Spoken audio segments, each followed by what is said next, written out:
Вітаю вас на криптовалютному сайті, який працює з 2016 року. Мене звати Віктор. Це відео не фінансова рекомендація. Всі рішення по криптоінвестуванню приймайте самостійно. Бажаю вам вдалих криптоінвестицій. Швидкий прогноз курсу біткоін на сьогодні, 18 квітня 2023 рік. Вчорашній мій прогноз був знову вдалим, але це не означає, що там вгадав, не вгадав.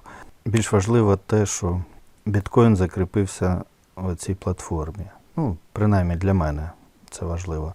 Сьогодні планую збільшення ціни, але мова не йде про глобальне зростання. В рамках цього коридору вчора було знову 1,5% вниз, і в цьому коридорі я бачу, ще якийсь час буде рух. Курсу біткоін.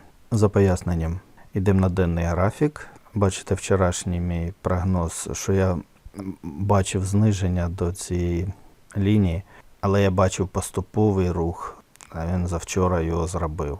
Якщо дивитися на індикатор Stochastic, подивіться, минула фаза, донизу так і не дійшла, можливо і цей раз буде така сама структура, і курс вже розвернеться йти наверх, але сама зона накопичення, на мій погляд, повинна бути, як мінімум, такої тривалості, краще більше. Тому я і бачу рух в цьому коридорі.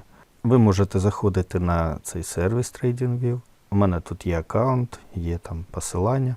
І дивіться всі мої ідеї. От вчорашня, бачите, що я писав, курс сходив туди. Також зайти і подивитися на всі мої ідеї, які вони були вдалі чи ні. Домінація продовжує зниження. Домінація біткоїну продовжує зниження і вже знизилась на 4%. Що буде далі? Домінація біткоїну пройшла дуже швидко цю дуже потужну зону. І якщо розпочнеться альткоін сезон, то, звісно, буде, на мою думку, продовження зниження домінації біткоїну. Хоча він може повернутися в цю потужну зону і коливатись тут. Домінація USDT зайшла в цю свою зону і тут, гадаю, далі буде.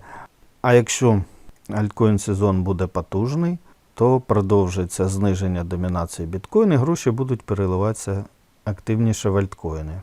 Пам'ятаєте, вчора ми ці лінії одну, другу виставляли і чекали такий розвиток подій. Практично вони перетнулись і, гадаю, завтра буде зміна тренду біткоїна на альткоін. Все до цього йде. Завтра, як завжди, зранку перевіримо моє припущення. Пишіть свої думки. Якщо сподобалось відео, лайкніть. Підписуйтесь на мої нові відео.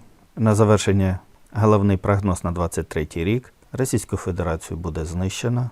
Їм не місце в цивілізованому світі. Україна розквітне в європейській родині. Не забуваємо донатити на ЗСУ.